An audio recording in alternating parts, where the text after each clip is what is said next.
Good morning, everyone, and welcome to day 2 of the Young Leaders Training on Sustainable Development Goals.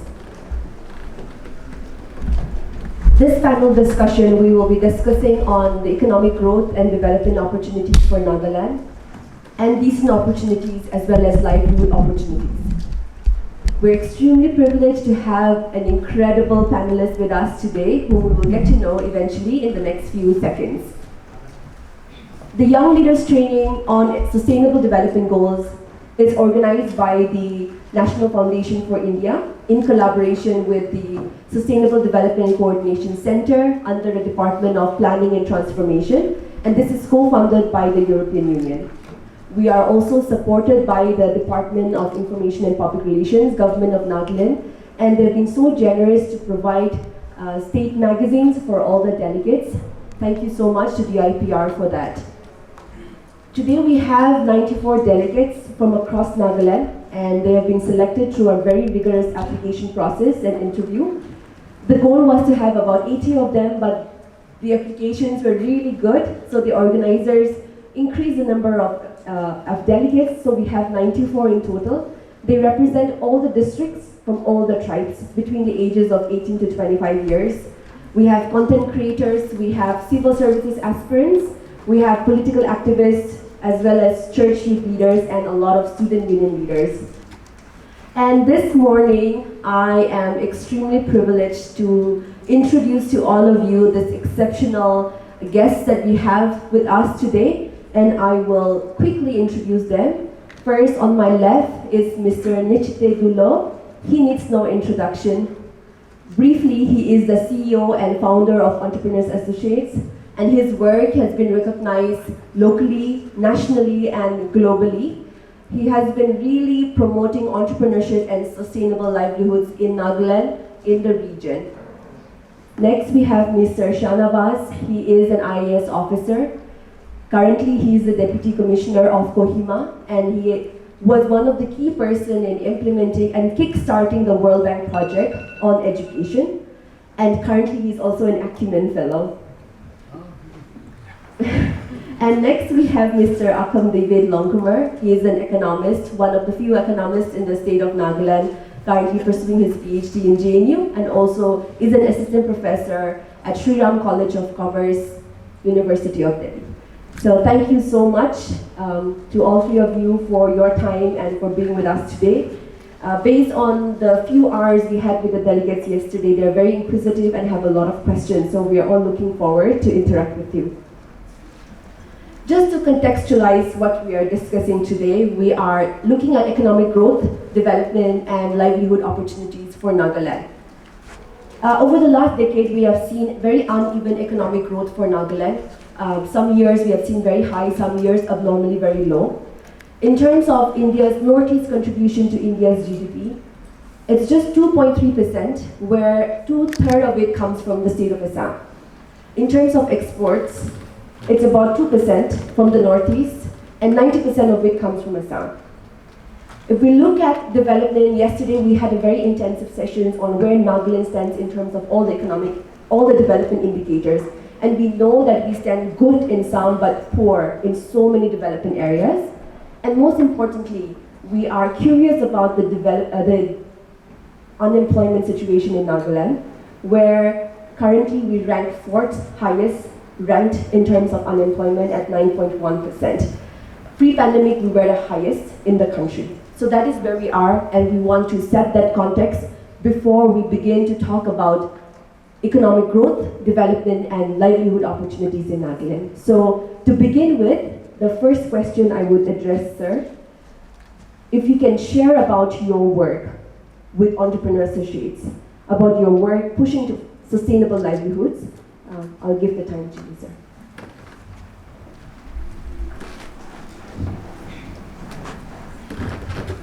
Good morning, friends. Okay, sorry. Thank you for this program. It's a wonderful opportunity to meet all of you, friends.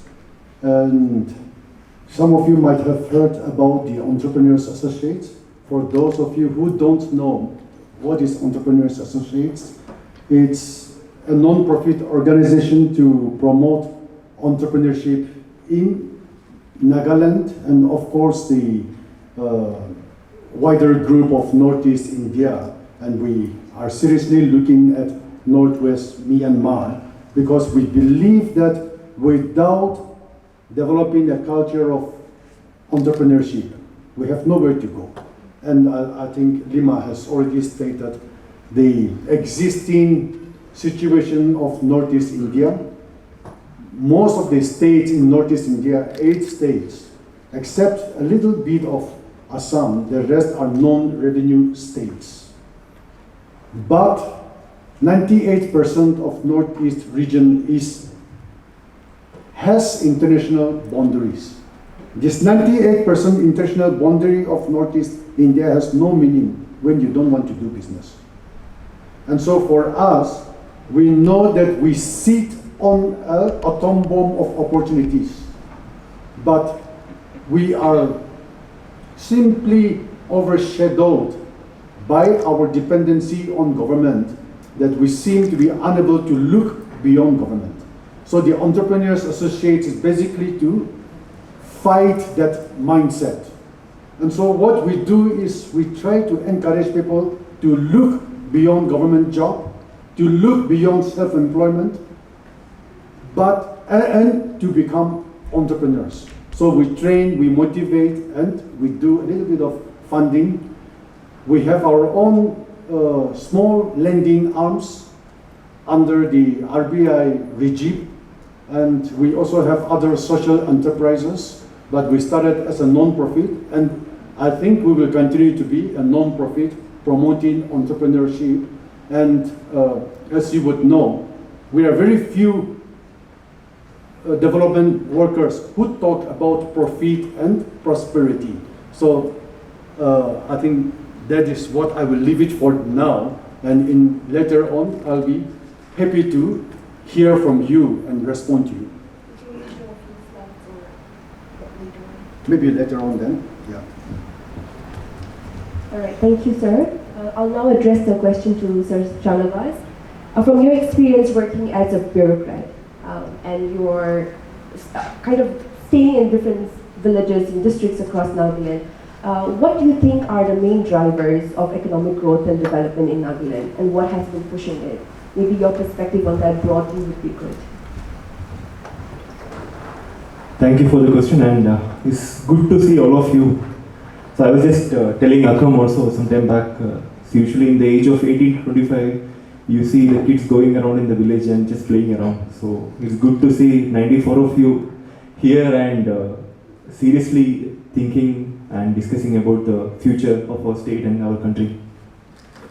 So right from the introduction, I'll just say a few words. I come from Kerala, so even the exposure to Nagaland was a cultural shock for me 10 years back. But anyway, I'm here after 10 years and I love this place and I love the people, and I have worked in different districts of Nagaland, starting from Tuensang, Zunaboto, Fake, Mon, Kohima, so everywhere. So when I was just taking the cue from Nichite when he said about the government job, so the question about economic growth and development, I may sound a little bit pessimistic here, but I think there is no shame in telling the reality. We are totally dependent on Government of India, though we have a lot of potential and a lot of opportunities we can explore. For example, even the tourism or anything, like from the government perspective, I think 95% of our budget comes from Government of India. That is facts and figures. And whatever is coming, 70% of it is going to only salary and pensions.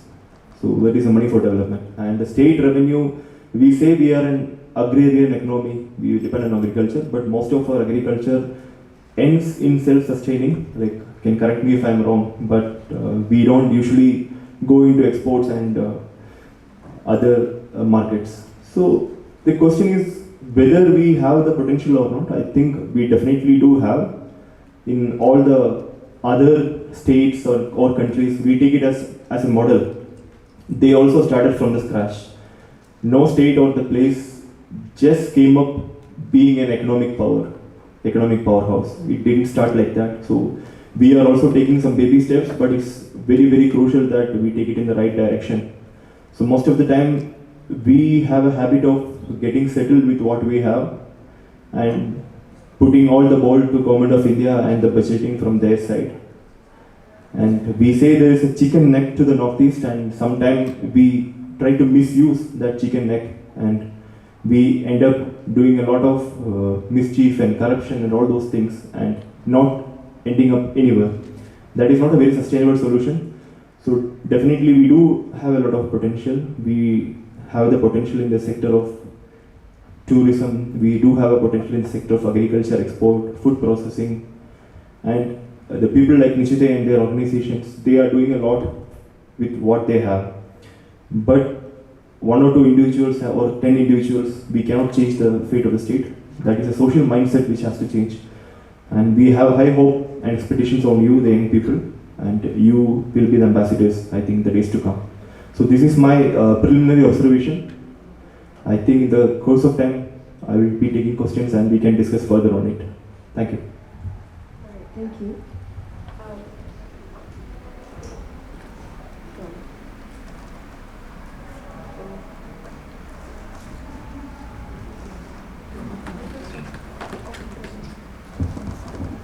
Thank you.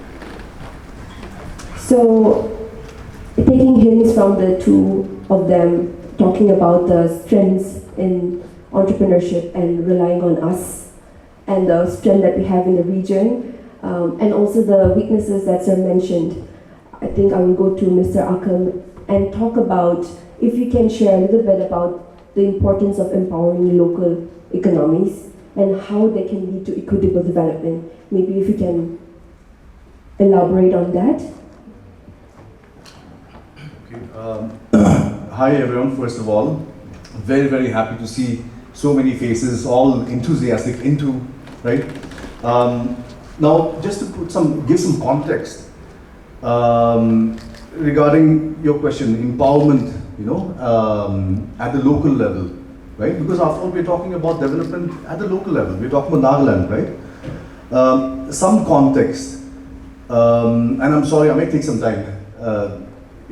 First of all, the context is this. Development is unequal in nature. Okay, this is a very evident fact. I would like to ask all of you to simply Google Earth at night. Has anyone tried this before? Right? It shows you the global map, and you can zoom in into, to a high degree and see how the Earth looks like during nighttime. There are bright spots, dark spots. It gives a very clear, there's a pattern, it gives a very clear indication of how unequal development is. So this is established, you should know this. Development doesn't come naturally, it is very unequal in nature. What do we do about this, right? Now, various attempts have been made. And these debates are ongoing, right? I mean, you should engage with these debates. Fundamental, debates such as, what is the meaning of development and all of that, but more to the point, what development strategies have been taken. You should know about debates such as, very classic debates such as market versus planning approaches towards development, right? So India has tried both, right? It started off with the very state-centric, centrally planned sort of approach. It had very, ambitious and nice goals, I mean, what the goal was to have, to move towards at least, in the future, what is known as a full employment society. We're talking about employment after all over here. A full employment society, but it didn't work out. We all know this, right? It didn't manage to do so sustainably. State budgets were strained, right? It had many people on the public sector roles, right? It should sound very familiar to the situation in Nagaland. By the way, the figures are this. Out of the total non-agricultural sector, 30% of all employees who are non-agricultural workers are in are government employees. That's a huge number, okay? Extraordinarily high. So this represents a huge strain on the budget, like you had mentioned. So that didn't work out. And not only that, another thing is that it created what are known as patron-client relationships, right? You know, what does patron-client relationships mean? It just means that, you know, this phenomenon of selling your votes. I think another thing which is very familiar to Nagaland, right? Patron-client relationships. So India transitioned away from that, started moving towards a more market-based approach, but this also created its own set of problems. Firstly, you know, huge inequalities, right? Have a look at the excellent work being done by the World Inequality Lab, right? A very respected research team, World Inequality Lab, and it shows that inequality, lack of, you know, employment opportunities, it's a worldwide phenomena. It's happening in Nagaland, it's happening in India, it's happening in many countries across the world. Okay? So something is clearly going quite wrong over here. Secondly, the market-based approach also leads to the treatment of you know, the poor and unemployed. You know, there's no dignity for them basically. They are treated as merely costs, and they are treated as costs to the system by both the government and by firms. You know, after all, from the firm's perspective, it is quite clear, right? Employing people is a cost, right? For the government, the unemployed are also a form of cost because they have to hand out doles to them, provide safety nets, right? Strains the budget. And sadly, the market, you know, this, you know, the market-based system also falls into the familiar trap of, at least the way it's functioning right now in India, it is recreating again the very familiar patron-client kind of relationship. Why is this happening? You know, because there are a limited number of jobs that are available nowadays, right? You know, the poor have no choice, right? Limited access to jobs, limited access to the doles or safety nets, as they're called. It again reproduces this, right? The poor have no access but to sell their votes. It's also a very convenient arrangement for the people who are powerful because you know, there's no accountability in this matter, right? It's very convenient for them to engage in this kind of a relationship.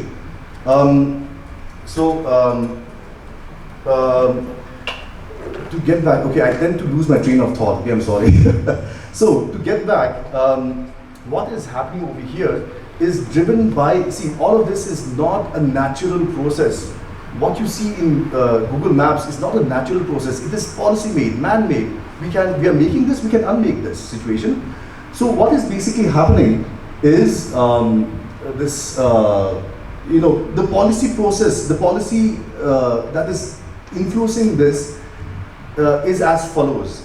It says the following. It says that let us have growth first. Let us have growth first, then we'll have enough money to be able to employ people. Now this is getting things quite backwards. Okay, this is quite backwards. The approach should be instead, let us have employment, and as a consequence there will be growth. Okay, this should be the approach, right? After all, there are so many people who are unemployed, right? There are so many, and I'll give you the data, and actually I don't even have to give you the data. Yesterday's session, right, it showed we are in the red, literally, you know, dangerous levels, doing very badly.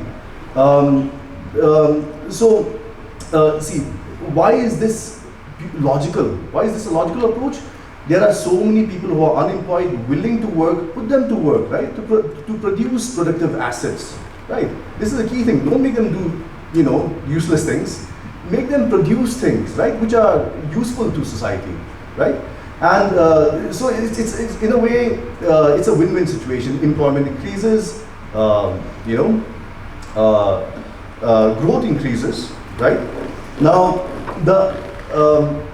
I'm not sure whether I should continue talking about this. Maybe I'll take your point on productive assets, and then I will hop on to the next speaker, and then we'll come back. So you mentioned about why we need to employ individuals, and I think Mr. Nichite here has been doing for decades. So sir, I'll come to you.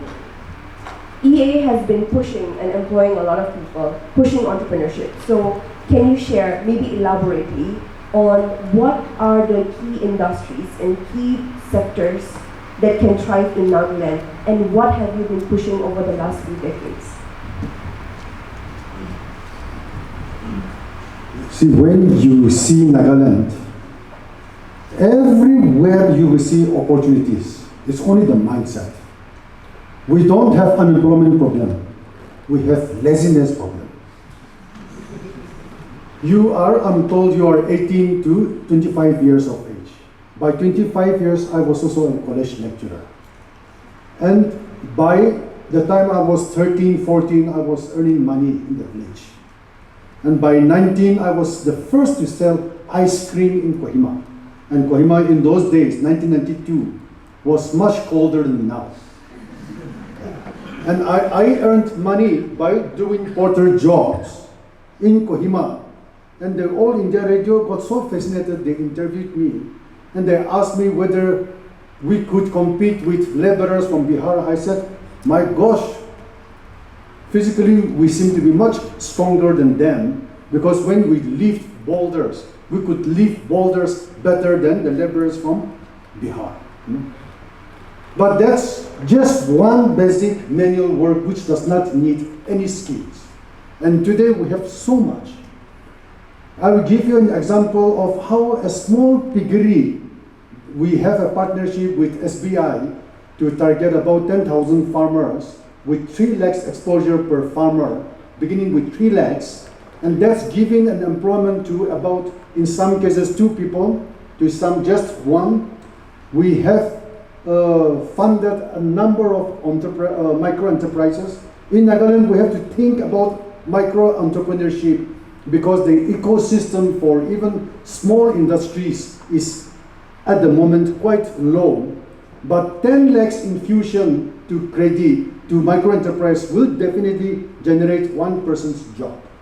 And if you look around, earning 30,000 in Delhi, it's better to earn 15,000 rupees in Kohima. And so when I meet a number of young people working outside, it's good to see our young people working. But we have to start somehow creating opportunities here in Kohima, here in Dimapur. You will be very surprised.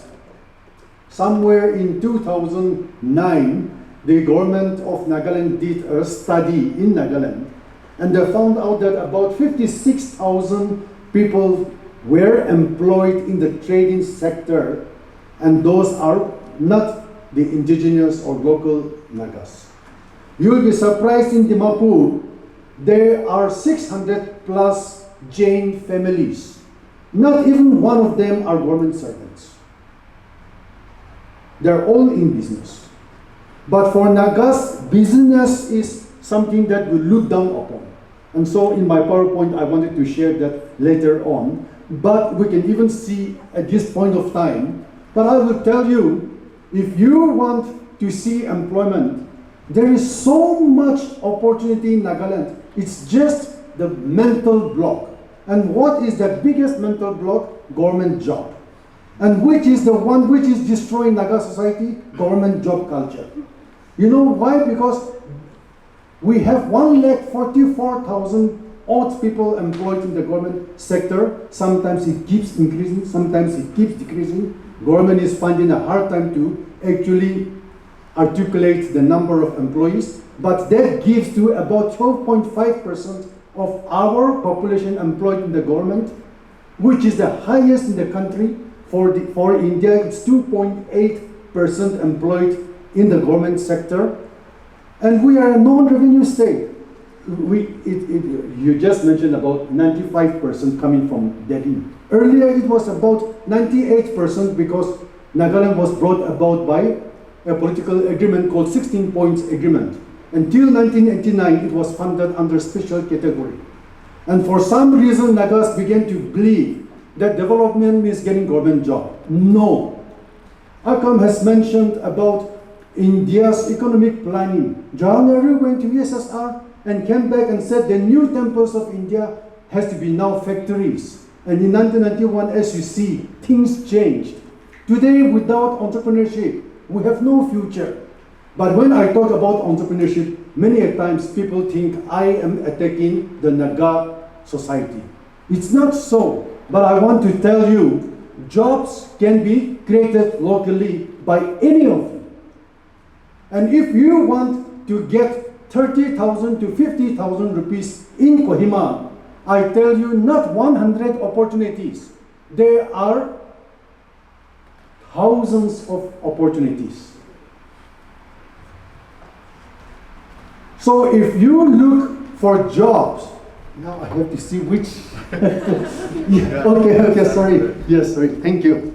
In 1991, and he said America was discovered by entrepreneurs and nourished by entrepreneurs, and the United States became a world economic power through the entrepreneurial activity.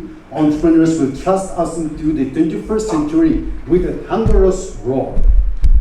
And entrepreneurship constitutes the driving force of the American dream.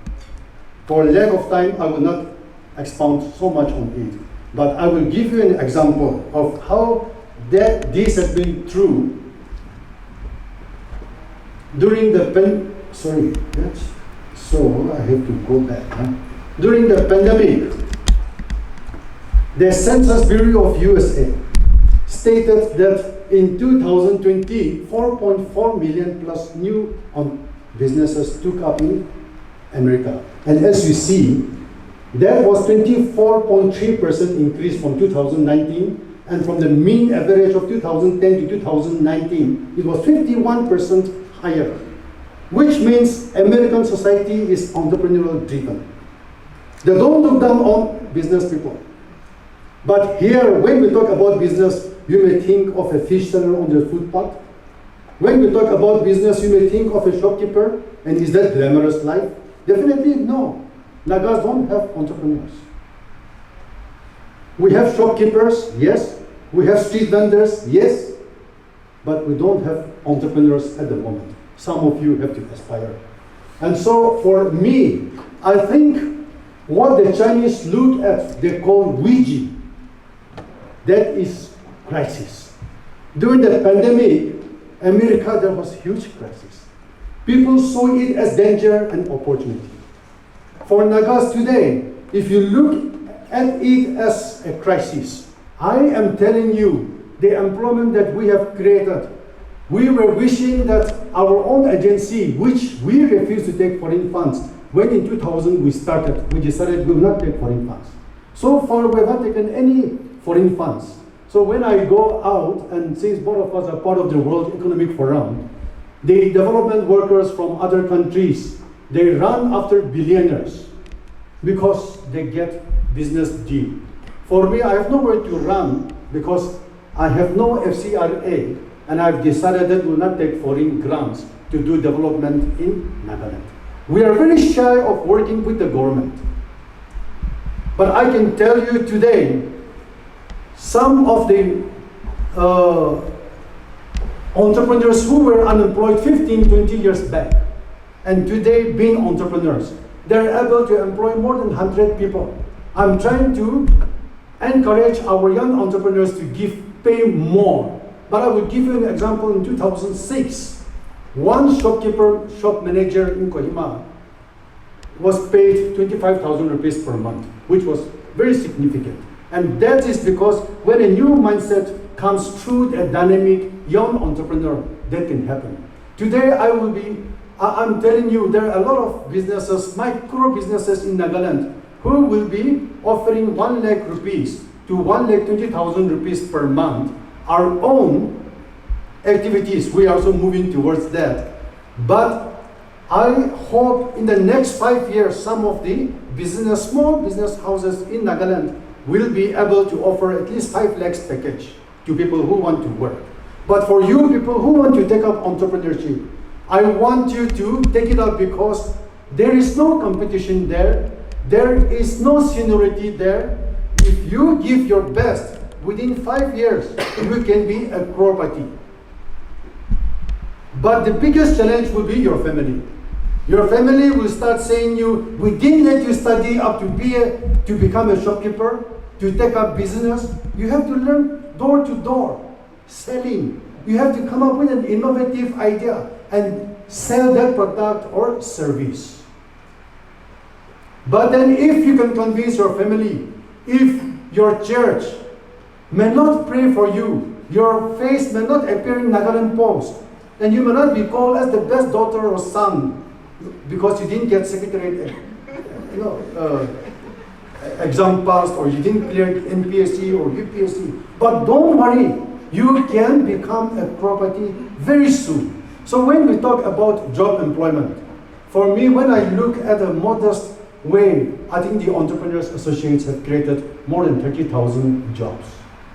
And some of the jobs I know are only about 6,000 rupees income per month, which to me is very less. But I can tell you with pride that many of them actually get more than 20,000 rupees per month. And my colleague Imti is here. We will very soon do a survey to find out actually how our entrepreneurs are paying our local skills. So I want to encourage you people that Nagaland is not a state with so much potentialities, but it's already a happening place. If you don't want to be part of that success, then keep hunting for jobs. It doesn't matter if, like our Sir of us, he is an IS, I'm so proud of him, but not everybody are going to be an IS. So not everybody is going to be an entrepreneur. I am 51 years now, and I've shifted my gear. For about 22 years, I gave my time for social development. Since last year, I shifted my gear. So by the next 5 years, I hope 50% of my time will be in my own business rather than social development, which was 90% of my time in social work. And by the time I hit 60, I want to be 90% in business, 10% in social work. You will be seeing me a richer Naga entrepreneur. But so far, I have been a social entrepreneur. And social entrepreneurs are not rich people. Many people make mistake that I'm a businessman. I am going to be a businessman. And I tell you that, I tell you, if I don't hit 100 crores, I will not be able to introduce myself as a small businessman. So I want you people to know that opportunity is immense in Nagaland. We have a mental disease called government job disease. If we cannot go beyond government job, we are not going to harness the opportunity at hand. And I tell you, you have your future set before you. By the time you're 25 and you're still unemployed, there is something seriously wrong with you. And if you're unemployed at 30, I think you better go and visit a psychiatrist. Dr. Muli will be coming today. Please tell him. Because for me, I see everywhere jobs in Kohima. In fact, some of you, if you can talk to Aidan and tell them that, look, I will refurnish this whole meeting room with this cost, and you can do it. Who knows, when you ask them once, they may not agree to it. Ask 10 times. Don't give up, and show how you can design this place better. You know, how you can clean up the place and make it a wonderful space for people to come and talk. And that is what is just need a little bit of determination and different mindset. So I tell you, jobs are plenty, and I do not agree to the fact that Nagaland has got unemployment problem. We have laziness problem and mindset problem. I'm sorry to be so brutal with you, but I am so happy to be with you in your midst today. And some of you have to become drivers of our economy with imagining more than 1,000 crores income per annum in Nagaland. And if you can imagine that, you will be employing minimum 10,000 people, because you will not be able to do that job. It's not corruption. Corruption is with a stroke of a pen, you make 10 crores disappear. But in business, you have to make people work for your business idea, or else your business will crumble. So if you're looking at 1,000 crores business, I tell you, you will be employing about 10,000 people. If you're pretty smart, and if you're going to go the AI way, I would think you will employ at least 4,000 people. But if you're going to use human power, it will be 10,000 jobs generation. And that any of you can make it happen. And certainly I don't think all of you will make it happen. But someone among here can make it happen. Thank you.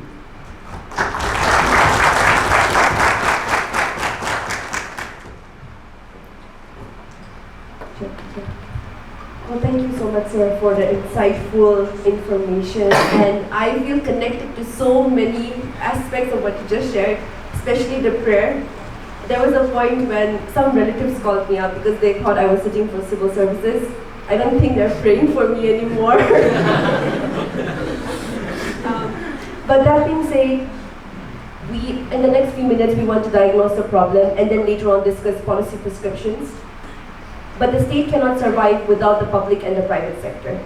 And that's the reason we have diverse perspectives here, to also have the perspective of a bureaucrat, of a policymaker, and also an academic perspective of what research talks about economic policies. So I want to direct a question to Mr. Shanabas, maybe elaborately, if we can talk about, maybe in defense to whatever sir mentioned, maybe what the government has been doing for employment opportunities, and what you think has been hindering economic growth, development, and decent work opportunities in Nagaland. And maybe you can also say if there are any unique strengths that Nagaland has. So maybe along those lines, if you can. Thank you. It's very difficult to speak after Nishite. But I am seriously hoping that this will not be a battle like government versus entrepreneurs, but just jokes apart. So of course, entrepreneurship is a big part of it. But having said that, I'll take a few time now. Entrepreneurship, we have some 1-2 programs in government. Maybe you have heard about it. One is PMEGP. Have you heard about it? Prime Minister's Employment Guarantee Program. Then there is a new one, CM Microfinance. So we get applications. I've been working in many districts, so we get applications. It's very funny, okay? So by getting the application, we feel 99% of the Nagas are so much interested in piggery and goatery, poultry, fishery. Thank you for the input. So they don't have any clue. They don't have any single clue of what they're going to do. But it all started from where Akam said, the elections, okay? I'm digressing a little bit, but it's okay. We all know the reality. So in Nagaland, election is a very vicious cycle. It is like chicken came first or the egg came first. You take money, only if the politician give money, they will win the election. If they don't give the money, they will not win the election. So whom to blame? We blame the politician or we blame the public. So elections, sometime what happens recently, the election conducted on February 27, 2023 general election. So the election commission comes so heavily on us, the government institutions, saying that you do these activities. There is something called SWEEP, Systematic Voters Education and Electoral Participation. Means you educate the people. And they think it's a very huge thing in Nagaland to have a voting percentage of 95%. They think we strongly participate in democracy, but they don't know it's family voting and proxy voting happening in Nagaland.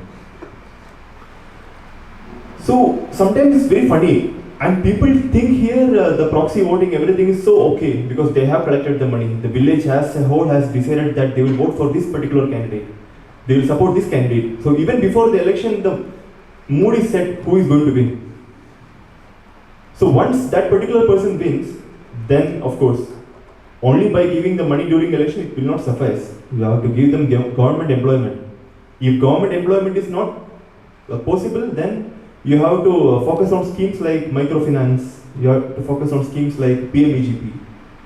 Get their own candidates. And they just collect the money and they think, even if it is a loan amount, they think it's a free gift from the bank. The bank give the money, they don't do anything. And after a point of time, the bank will come crying to us that they are not repaying. We are generating NPA more and more.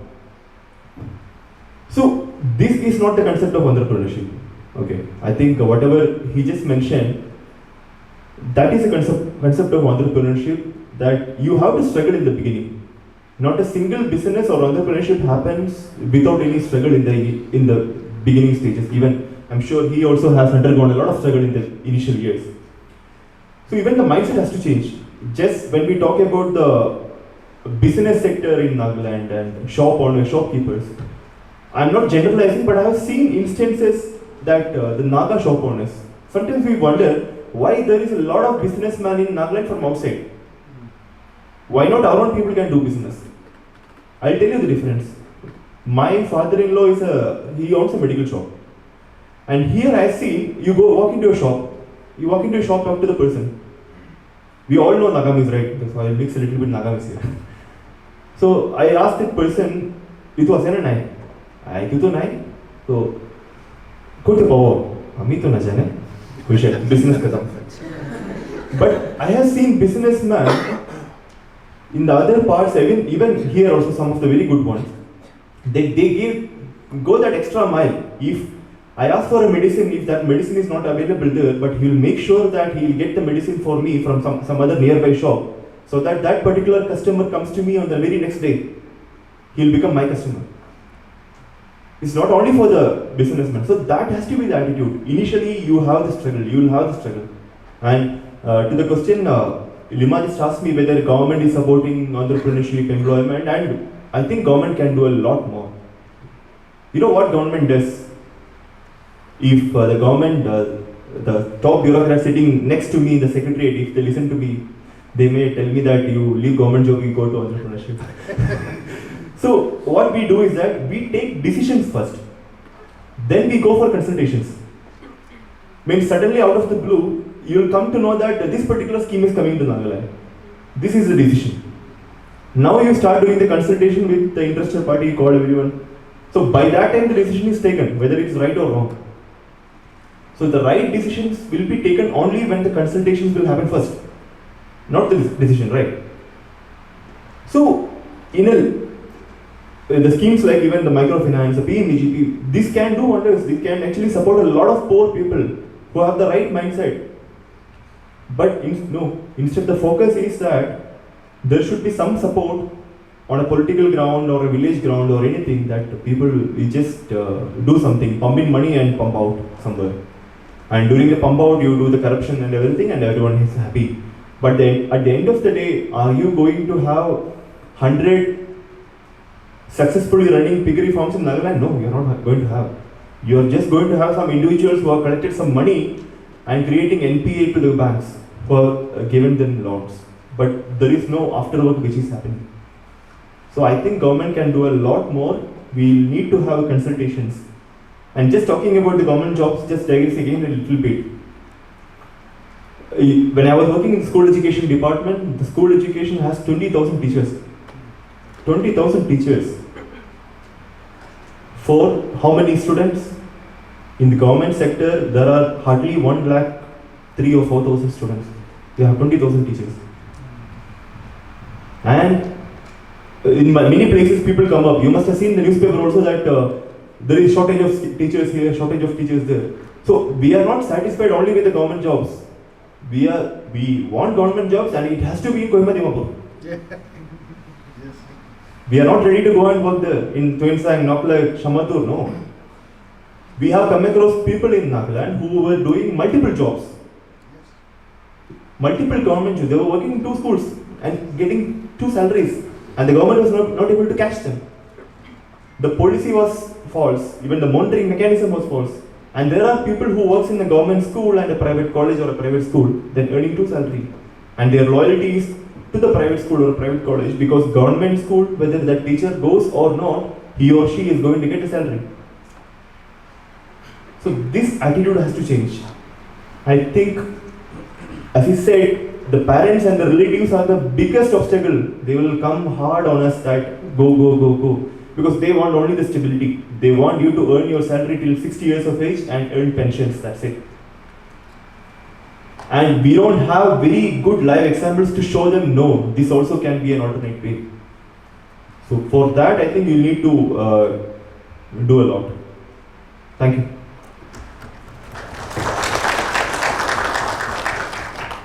Thank you so much.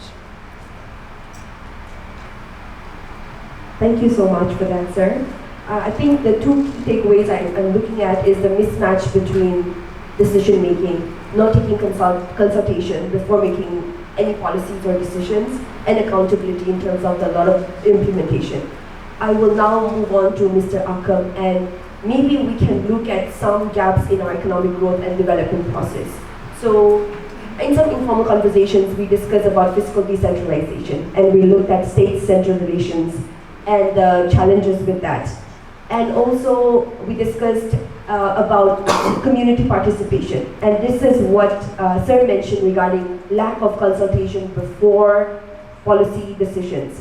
Maybe if you can elaborate a little bit on where Nagaland maybe is going wrong, maybe some of the challenges of the state-center relations, and maybe what we should, maybe let us just diagnose the problem now. So maybe if you can elaborate on that.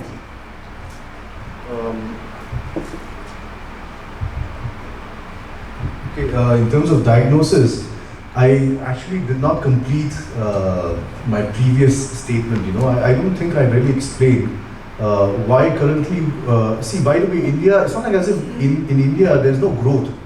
Growth is happening. The problem is that there is jobless growth. Okay, growth is happening, but jobs just aren't available.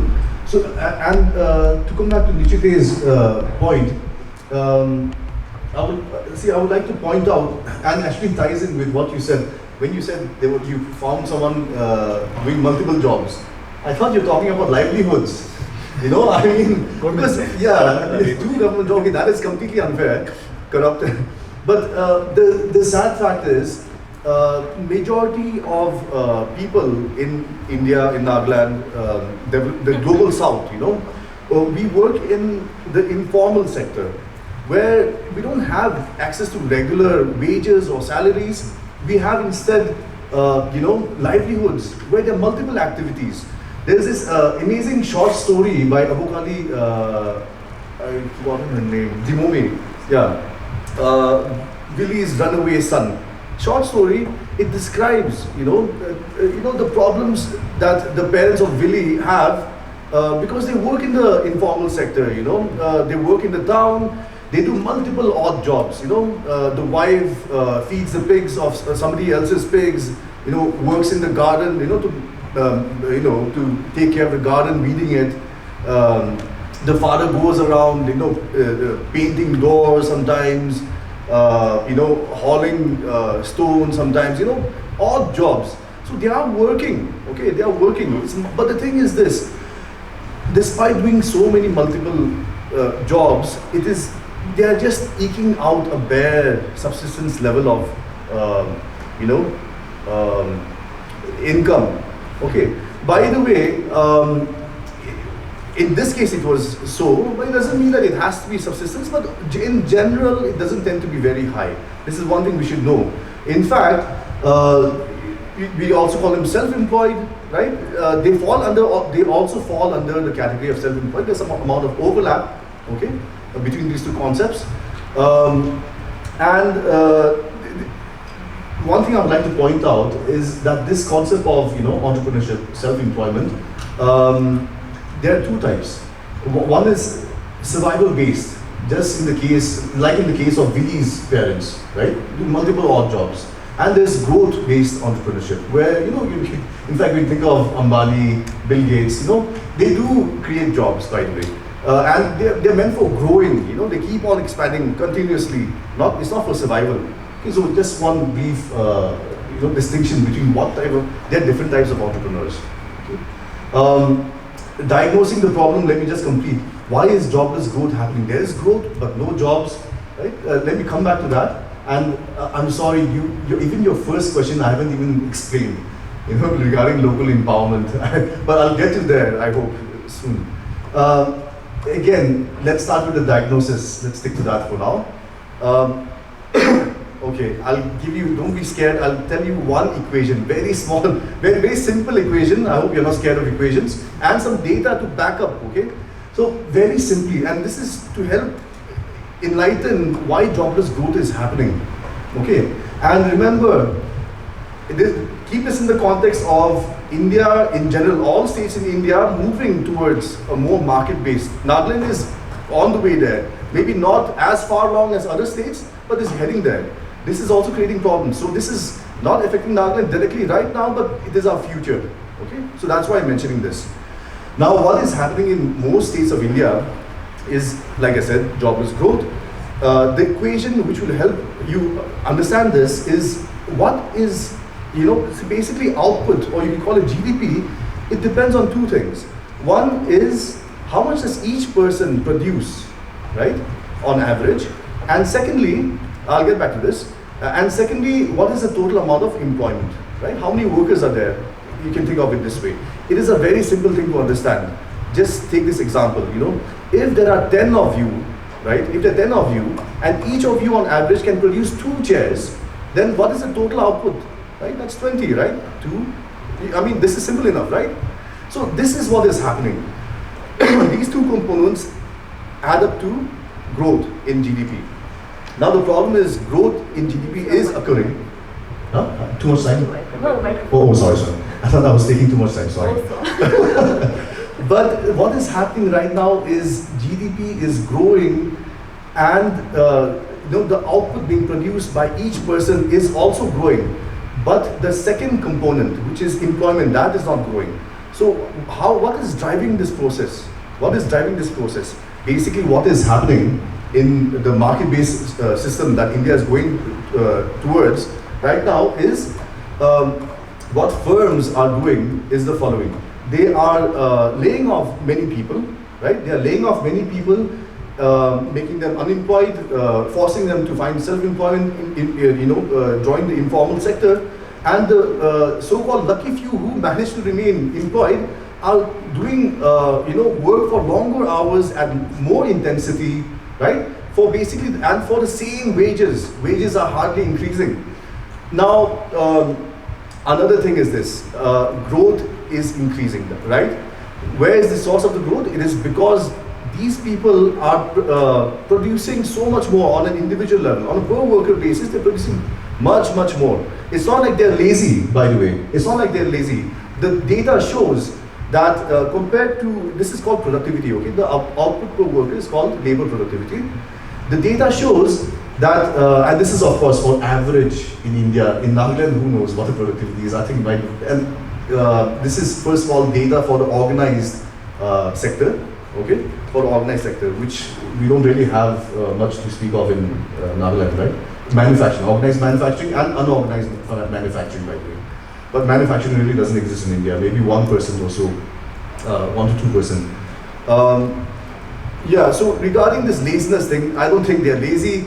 Compared to 1980, workers in India are 6 to 7 times more productive if you compare the figures of 1980 and 2019. 6 times more they produce, each worker, right? That is not laziness, at least for Indians on average. So that's the diagnosis.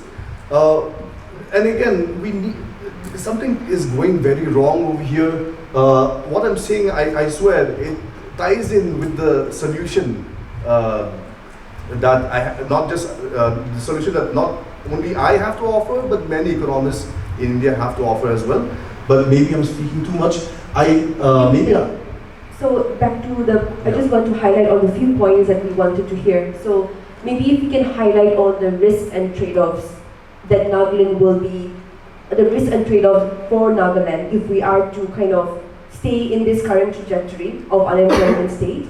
Or maybe if we can talk a little bit, because we are dependent, our public sector is huge, and the state-center relations is very crucial to understand in terms of the funds that are coming. So maybe if we can kind of highlight on that, the challenges with that, or we could maybe hear from you on community participation, banking a little bit on the importance of consultations work before policies are being implemented. As an economist, maybe from your research, if you can elaborate. So should I continue or will you take it? Maybe, yeah, you can continue briefly, yeah. Regarding the risks and trade-offs, there are various risks in terms of what is being offered, offered to Nagas via policymakers. First of all, the market route, you see its dangers, right? I mean, is that a kind of world that we would like to be in? First of all, this situation, maybe I haven't explained clearly enough, it is unsustainable, okay? That is why I'm pointing out the dangers. It is clearly unsustainable because of the following. And it sounds quite ridiculous if I put it this way. See, basically in this kind of situation where there's high inequality, lots of unemployment, right? This is not sustainable. Plus, it is really way below the potential that we have. Okay, again, because there's only unemployed people, put them to work, you reach your true potential. But what is happening here is that it is this phenomenon of so many people not having jobs, or even if they have jobs, they have low-paying jobs. It is affecting not just the workers; it is affecting firms and businesses as well. Why? Why are businesses doing business? They want to sell things, right? And the problem is, markets are shrinking because there aren't enough people with enough income to be able to buy those very things that the businesses are offering. Domestic markets are shrinking. Okay, so we are kind of stuck in a trap. Something similar to like this chicken and egg kind of thing. It's clearly not sustainable. Also because we are performing way below what our potential is, and it is also not sustainable because now businesses are, because of the lack of domestic demand, domestic market, businesses, their profits are being threatened, and this is leading to several large corporations doing things like, to preserve their profits, doing things like speculating in stock markets. You may have heard of the global financial crisis, right? And not only that, it is also leading unfortunately to some of these large corporations grabbing land, right? Grabbing land. So these are the dangers that we face, because first of all, Nagaland has a lot of land, so just keep that in mind, right? I mean, these are some of the dangers that we face because of this market kind of system. That's on the broad level. I realize I'm speaking right now only from a macro kind of perspective. I will get down to the micro stuff later. So that's one danger. I'm sorry, I'm not really talking about the empowerment and decentralization. That is something I really want to get to. Maybe you can highlight a little bit on, if you want to touch upon fiscal decentralization or decentralization in general. Okay. So the problem, again, coming back to that earlier difference between the state and markets, the way planning was done,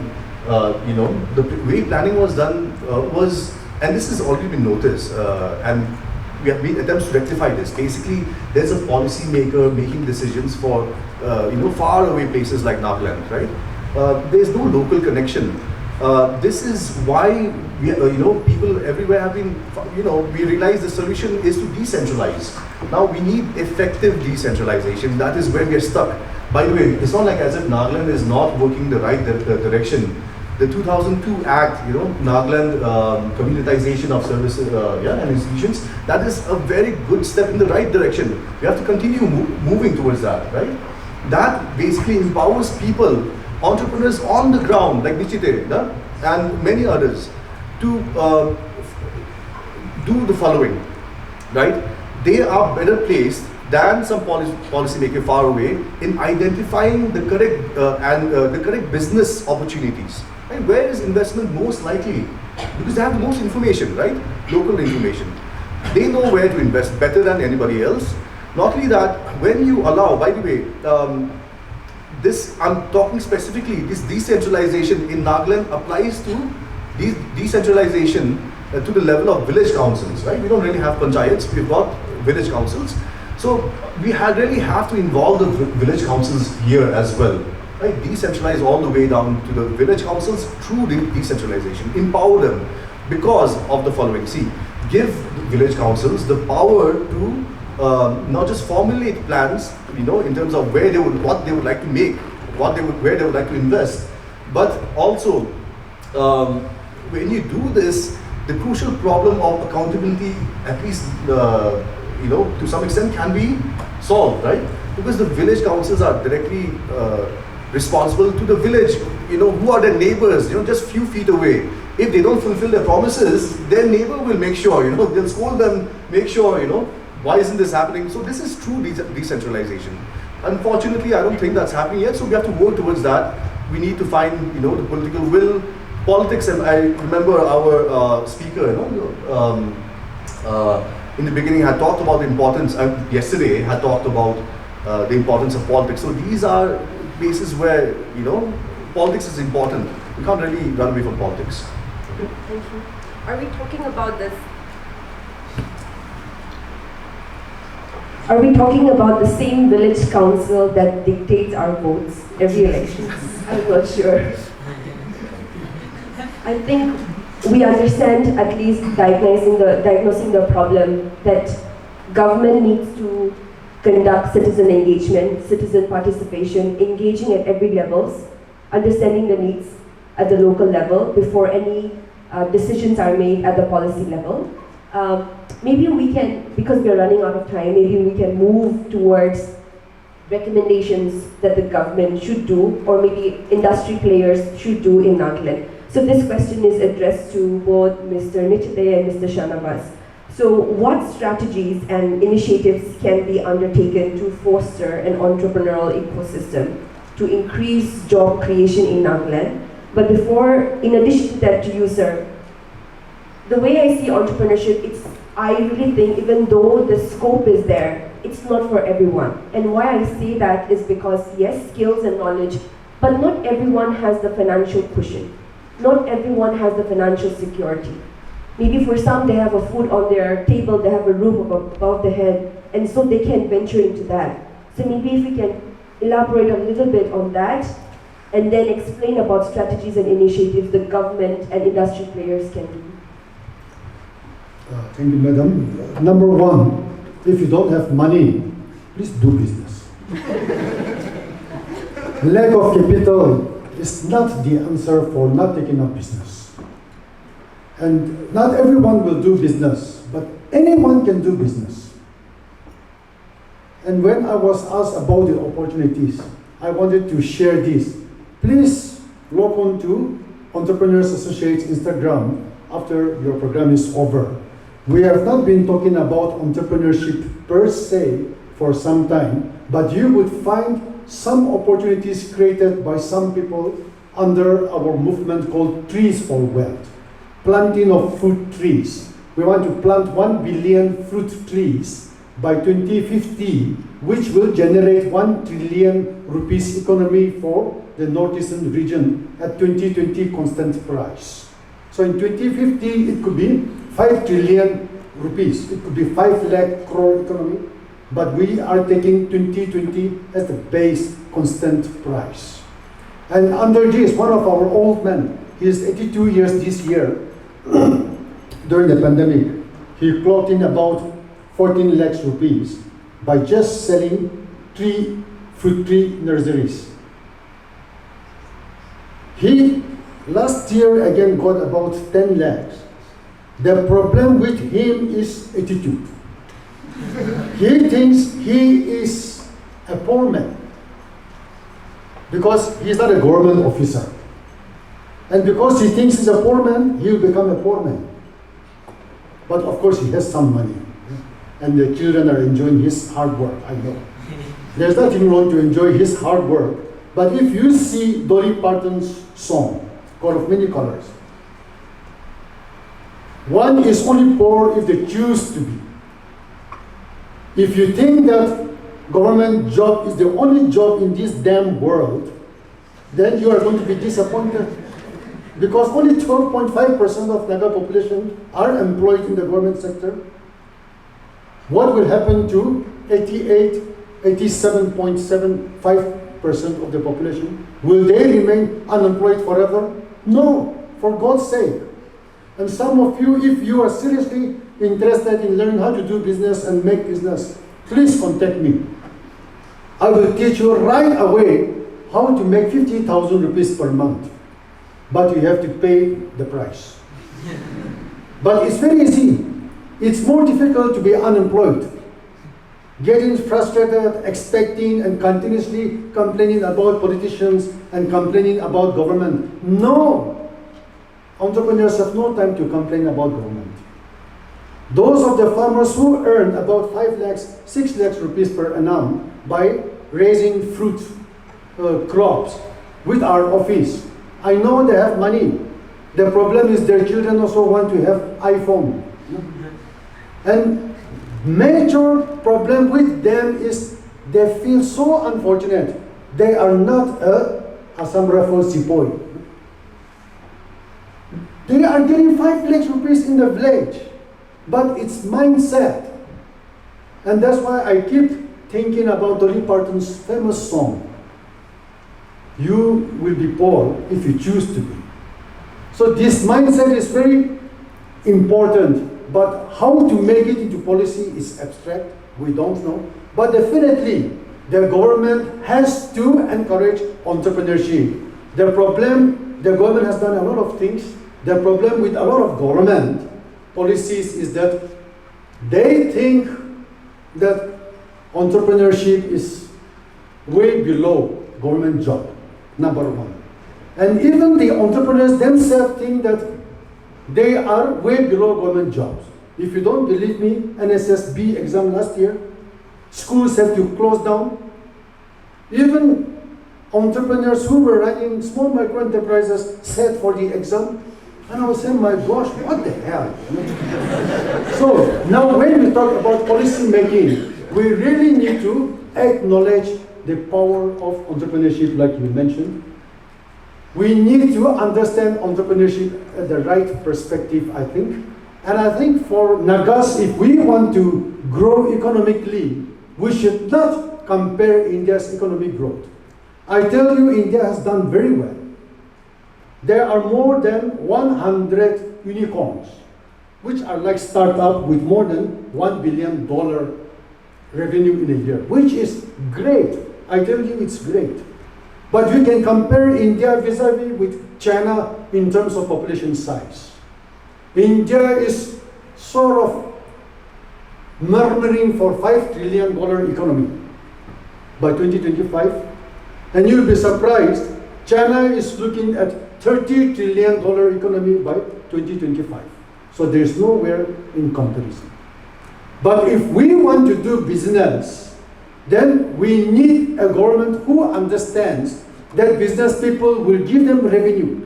One of our EA entrepreneurs in 2021, he clocked in 11 crores revenue. And his GST at 18% would be about nearly 2 crores, 50% to Nagaland state, 50% to Delhi. Because of this damn person, Nagaland government got 1 crore. Can we think of encouraging 1,000 of such people? Then we will not be going to Delhi with one Naga waistcoat, asking for one government office contract. Our minister, our MLS will not be doing that. They will be thinking how to create revenue here. Then suddenly when they look at people like us, government will say Ram Ram. But now they look down on us. When we go to secretariat, they think, how much money is he going to ask from us? It's crazy, I tell you, really crazy. So the other day when I took one of my CS to one of the mobile shop sellers, and he was asking him, okay, what's your GST? He said, sir, not much. And he was reluctant. So I said, anyway, tell. He said, 5 crores. Small place. So 5 crores GST means in a year, 2.5 crores the government of Nagaland got benefited from this guy. So we have to think how our entrepreneurs can actually become revenue generators for our state. I think that's one policy. The other policy is how we can make use of our land. The other aspect would be what we are trying to do now, food processing. You know, we like about Naga wild apple, but there is no cooperative who has made money out of Naga wild apples. Wild apples are meant for Mithuns. Mithuns enjoy wild apple while the Naga boys and girls remain unemployed. But I tell you, wild apple has got crores of money in terms of wine, in terms of candy. I tell you, I'm serious. But then we will not do it because we think it is not possible. We think that if we don't get a government job, we stay forever unemployed. You know, somebody may introduce to you at 32 years of age, because in Nagaland till 35, you can still keep on hoping for heaven to come down, which is government job. So if you work in the school, it's called time pass. If you work in a private company, people will look at you with sympathy because you don't have what they call pension. Yeah. And then if you start working, leaving home by 8 a.m. to reach your work at 9 a.m., and you leave your workstation by 5:30 p.m. and reach home at 6, your family will start thinking, why are you working hard without knowing the whole duty of man is to work? And if you don't go to your workplace, like many Nagas who have not even seen their workplace, they call it smart. It's crazy, the whole definition is gone. That's why I said this is a disease. So if we are going to change the government officers, I think we need to rearrange them to look at entrepreneurs as milking cows rather than entrepreneurs as benefactors, and also to change the mindset of entrepreneurs, thinking that they're lesser fortunate than the government officers. They are not. They are nation builders. And I tell you, if you look at your land, because we are so-called defined by the Indian constitution that you are tribals. But when I see the tribal definition by anthropologists, nowhere Nagas fit in. People, they get shocked when Angamis and Chakasans, when Angamis and Chakasans intermarry.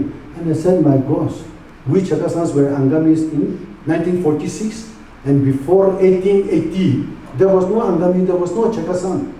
People don't understand. So, for you, since you are called as tribals, you have lots of advantages to make use of government policies. There are a lot of good government policies, but if you want to do business by taking advantage of government policies, I tell you that's a wrong step. The first thing that the government can do is, if there are policies, facilitate that for genuine entrepreneurs. But if entrepreneurs start hunting for subsidy and donations and schemes, you will lose your focus in business. And for that, I tell you, since 2012 to 2023 January, the Entrepreneurs Associates have received 25 lakhs support from government of Nagaland. I'm telling you, serious. And that's, you may say, it's shocking when we are generating hundreds of employment. But that's because we can confidently stand on our own feet. And if I have done it, you can do it much more, because we are better than me. So one of the policy advocacy that I would like to say is, well, I don't know how to start, but it's, in fact, we have to reorient the government officers to understand that entrepreneurs can bring revenue to the state.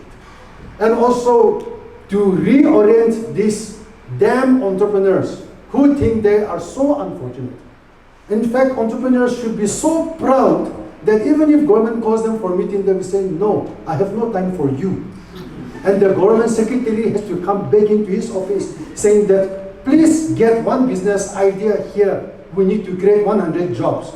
And MLA should come back into the business plan, saying that in my constituency, I need 200 jobs.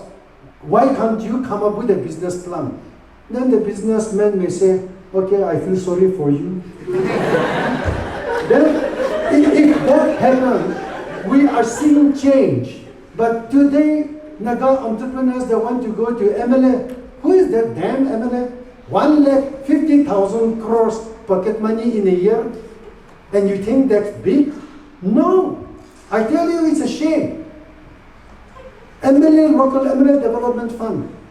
1.5 crores in 5 years, 7.5 crores. For that, you are creating discord in society. Then, if you want money, change your mindset.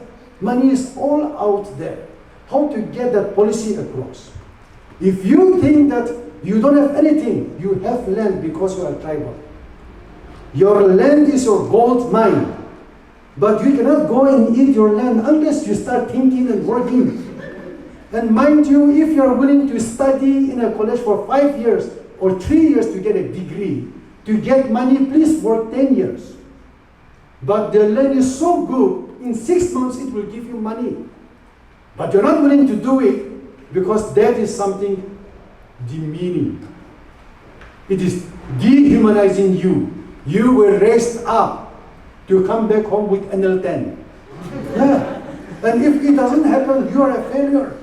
So I tell you, if there is a policy to make our land generate money, I think that's a good policy to begin with. And I am actually against subsidy and grants. Why is that so? Because if government wants something to happen, if you give them subsidy, the young person, or even me, I'm not old by the way, I'm 51, but I call myself as young. Because till 65, I'm going to be very naughty. Now, if you give me 1 crore subsidy, I also start thinking, where shall I take my children for holiday? But you give me 1 crore loan, I start thinking, how do I repay that 1 crore loan? It can be 2% per month. It can be very less interest, maybe 1%, 2%, 3%. And I've been suggesting that to the government. Government has no imagination, unfortunately. But I hope this will change. I have, as being part of NITI Aayog Standing Committee member, I have said the same thing at New Delhi, and the CEO stood up and said, Dulo, your point is well taken, and they said they will change, and I'm beginning to see that some change is happening in India. Nagaland also needs to follow that suit. I will tell you a story. In the 50s, when South Korea and North Korea was at war, South Korea was offered by America, the generous America, with donation. You know what happened? The South Koreans refused to take the donation. They said, we don't want aid, give us loan. And by 1995-96, South Korea became one of the Asian tigers.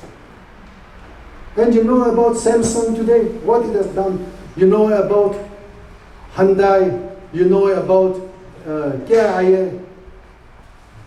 This took time to shape up, but it started because people refused to take aid. In Nagaland, without grants, it is not called development.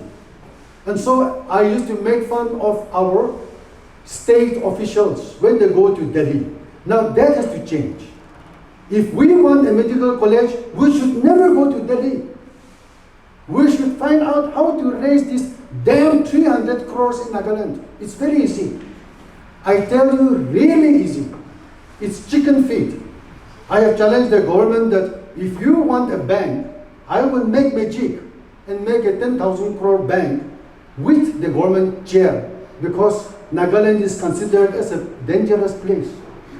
Without government, multilateral banks will not come into play. The central government has packaged Nagaland in such a way that my business friends, when they came to Dimapur, they thought the moment they come into Dimapur, they'll be whisked away by undergrounds for 10 crores ransom. And when they came to Kohima, they said, wow, such a beautiful place. And when they saw that in Kohima, at 9 p.m., girls and boys can be drunk and roaming around, then they realized this is very safe for girls. I said, yes. But you have to come out of your mind's, closed mind shell that you cannot do business. So I want to tell you, government can start thinking about low-cost capital, and if possible, remove away completely grants and subsidies, maybe as a trial period for 5 years or 3 years, and encourage, we don't know how to do it, but we need to reorient young, self-employed Naga youth who want to take up business, like the example just I mentioned. The same thing about progressive farmers that don't have to feel sorry because they are not government officers. In fact, they should be very happy if they get 1 lakh rupees income per annum. And I tell you, when you change this mindset, you attract more wealth. You may start thinking, oh, here comes another mad guy. But I'm telling you, you have to be very careful what you wish for, because what you wish for normally comes true. So if you wish that you are less fortunate, you will become less fortunate. But if you wish for prosperity with gratitude, all of you will become prosperous. So this type of policy change to make use of land, to reorient government officers to look at business from a different perspective, I think will go a long way. And of course, developing a capital base for our own state could be a game changer. Thank you, sir, for all those policy prescriptions. Really important ones that the government can pay attention to. I have a lot of comments in response, but today is not my day to respond. But I do want to point out a couple of things. Me being in the development sector, I have a few response in terms of welfare policies that you mentioned. So a state cannot survive with just the private sector alone. And I do think in Nagaland, subsidies are there, aids are there, but it's not going in the right direction. And for that matter, even for direct investment. I think there is no accountability, and like what Sir mentioned, there is no evidence-based policies. There is no consultations being made. There is no consultations being made, and I feel we should not do away with welfare policies, but it needs to go to the right individuals at in the right area, in the right sector. In the same way, even foreign direct investment should go in the right direction. And I think it's a little hodgepodge in Nagaland. But that being said, entrepreneurship cannot thrive in isolation. Private sector cannot thrive in isolation. Creation of jobs, it's not just entrepreneurship, but there are so many other areas. We really need to depend on the government, at least to create a regulatory environment, to create an environment where we can have private investments for some sectors. There are also some individuals here who are aspiring to be civil services aspirants to get into the UPSC and other areas. So I'm going to tweak the questions a little bit to Sir Shanavas and maybe talk a little bit about your journey to reaching where you are today as DC Kohima, the scope of this, the discipline that you're in, because you make a lot of decisions and provide advice to the policymakers and implement those.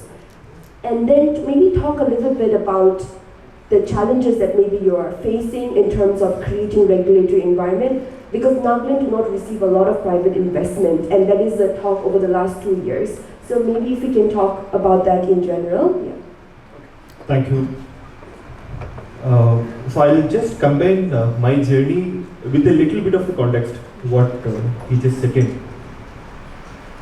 I think the first thing, of course, I will try to connect my journey into a little bit of advice to you, like how to go ahead.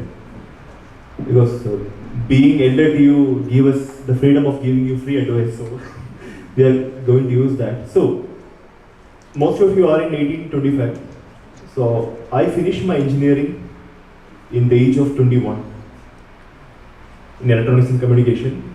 So, I got placed in a company called IBM Bangalore. So that particular time, there are some moments in your life where you should be taking some risk for something you want. Then I asked myself whether I'll be suitable for a job sitting in front of a computer being a software engineer. Then I responded to myself, no. Then I thought, I thought to myself, like, what kind of a job I want? That I want to just go into the society, be with them, work with them. So that is when I decided to take a risk, and I didn't join that job. Instead, I joined the Civil Service Institute in Kerala, Trivandrum, which is run by government, and got in the age of 23, I got into the service. So why I am saying you this is that, in the earlier speech, Nishita mentioned, if you are not employed by, at the end of at 25, if something is wrong with you by 30, you should see a psychiatrist. And actually, that is true. Because right after your college, you are waiting for someone to give you a job in a plate. Right? And you keep waiting till the age of 35. And 34, and towards 35, you come to the realization is that, I've seen many examples, so that is why I'm speaking from experience. People coming to me, that my son or daughter or my niece or nephew is crossing the age of 35, this is the last chance, employ him, employ her. And COVID time, people went crazy because COVID time, no employment happened by the government, no recruitment happened. Then government decided to extend the age limit to 37. So, first of all, don't wait for that. You find your own interest and you will find your own opportunities, whether it's a civil service, whether it's private sector, entrepreneurship, it can be your choice. Because everything, as Lima said, has to coexist. The government sector, or private sector, entrepreneurship, everything has to coexist. And my journey here, of course, the culture is very different, and I appreciate it one way is that the society is very egalitarian here, because you're not respected for what you are, but you're respected for what kind of a person and officer you are. Like in a place like UP Bihar, just by the virtue of being a bureaucrat, people will bend 90 degrees in front of you. So that doesn't happen here, and I appreciate that a lot, because even I come from a communist state like Kerala, so I appreciate that a lot. But that is not with everyone. And earlier he mentioned why the political class or the government looks down on the entrepreneurship or those who are seeking for a private employment.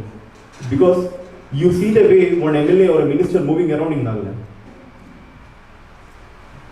A simple example, you are getting into a taxi in India, even in Nagaland. The taxi driver addresses you by sir or ma'am. You go outside the country, you get into a taxi, they treat as equals. They address you, hi Mr. Good morning, how are you doing? How is your day going? So even that particular jobs, you look down on them. And the minister MLA moves around with a lot of army, I don't know how many PS they will have, and everyone together moving around. Because the other section of society is dependable on them, totally dependent on them. And the public and the others like us, all of you sitting here, you approach them for an employment, for some favor, and they know that they will be approached. So that is why that kind of an air is always they carry. And the government policies, when you talk about how you can have a very robust policy which will be actually beneficial on the ground. I stick to what I said earlier, that the consultations are very, very important. I'll quote you an example because I have worked in education sector for a long time, that is 3 years. I'll try to give some example from the education point of view. When we introduced the project called Nectar, you heard about it, I think many of you must be, that Nagaland Enhanced Classroom Teaching and Resources. So this is it's an actually $84 million US project, but 68 million is the loan from the World Bank coming in. So during this conceptualization of this project, so this is 80-20, okay, 80-20 ratio. So the discussion happened, negotiation happened in Delhi, where the government of Nagaland, I represented the government of Nagaland, and there was this Department of Economic Affairs, government of India, the finance department. Then there was the World Bank. The negotiation happened. We had two options. Either every single component of the project you apply 80-20, or you build separate projects or components for the 80%, which will be the loan amount from the bank, and 20% you can have the internal resources like giving salary and everything. And I went with the second option for obvious reasons. You know why? Because if for every component and sub-component, I am waiting for the 20% which will be released by the state government, this project will not go through. I know. The files will be stuck up in finance department and they will never be cleared. Because we don't have the revenue. And whenever we get some money, it's always rerouted and put into something which the state has a priority. So anyway, so that happened. So under this Nectar, we have a lot of activities, like for example, teacher attendance monitoring system. Now the team is running around in different districts, getting the teachers registered in the teacher attendance monitoring system. That is a technology based on the facial recognition. And let me say, this will be a game changer in the school education department. Nothing against the teachers or one section of the society, but people were so comfortable with the job they are doing and the lack of monitoring which is happening from the government level. So we are going to actually disturb a little bit, and teachers are being responsible, and the state government or the department sitting in Kohima will be able to monitor their movement and track them. Because even being an IAS officer or a civil servant or being the DC of Kohima, I should be accountable, right? I should be accountable. If the government gives me only power, high chances I will misuse that power. So there should be some checks and balances for me also. The same way it should be for every single employee, even in the government. So we need some experts, like a firm, which will be working on this technical side to have the teacher attendance monitoring system. We need a firm which will be working in the educational management information system. We need a firm who will be able to work in the exam reforms, or we need a firm who will be able to put in architectural experience and do. And sadly, we got some options from Nagaland, but sadly 99% comes from outside because we don't have the resources here. There comes the employment opportunities and everything here, which may be a private sector or an entrepreneurial sector, which will be able to support the government. So first of all, as he said, the jobs are there, you should be able to take it, you should be able to see it, and you should be able to grasp it. Then you build a sector, and the government on the other hand should make the policies in such a way that when we call for the consultation, we will have healthy discussions, not looking down on each other, but we should have anything. If I'm this side of the auditorium is the government, you should be someone who will be experienced in the architecture, who should be experienced in the technical education sector, and we'll be having consultation and we'll formulate the policy. Okay, this method will be going to use for the teacher attendance monitoring system. Then you bring the manpower, you bring this many manpower, we need this many designations, come together, we'll have this project for next 4 years or 5 years. So these are the policies or the terms of reference for that project. Let us work together. I think this has to be attitude. For that, we should have a very strong, the private sector or entrepreneurial sector in Nagaland to have that consultation suite and work together. Because what happens, many of the time when the people or the firms come from outside, they are not able to adjust here. That's a sad reality.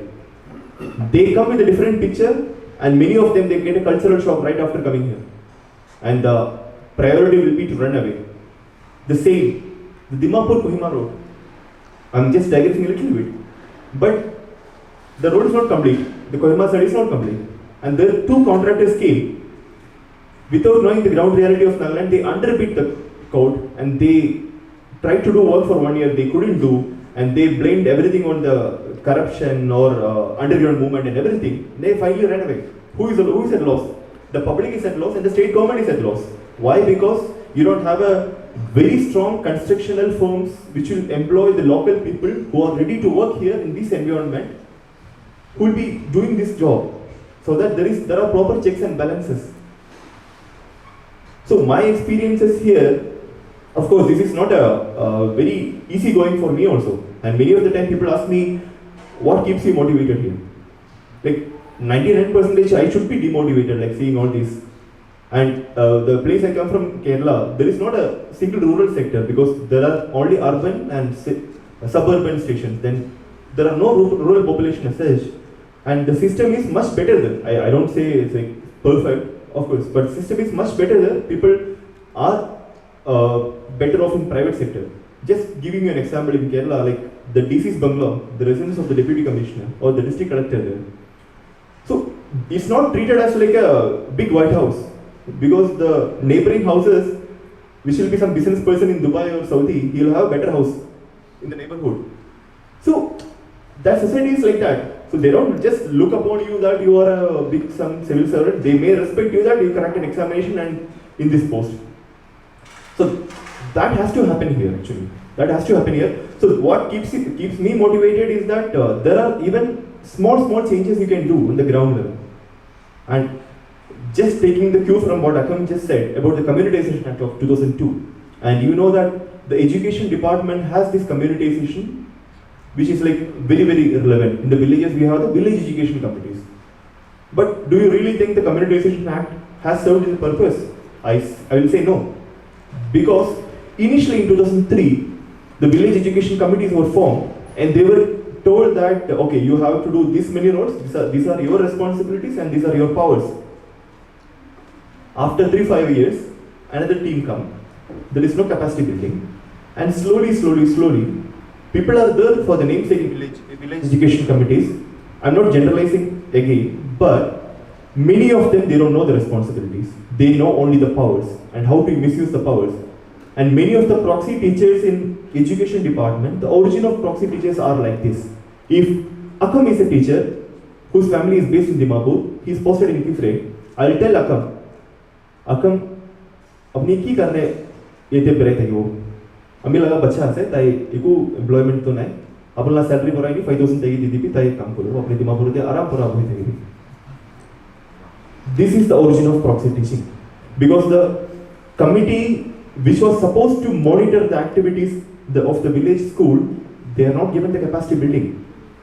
So what changes we did, one of the example I am quoting, under this nectar we had this performance incentive grant to the SMCs and SMDCs, school management committees, even the village education committees.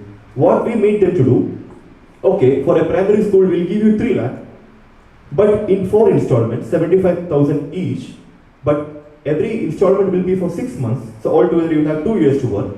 But for every installment, you should do the policy making. So these are the 4 broad heads under which you can have the activities.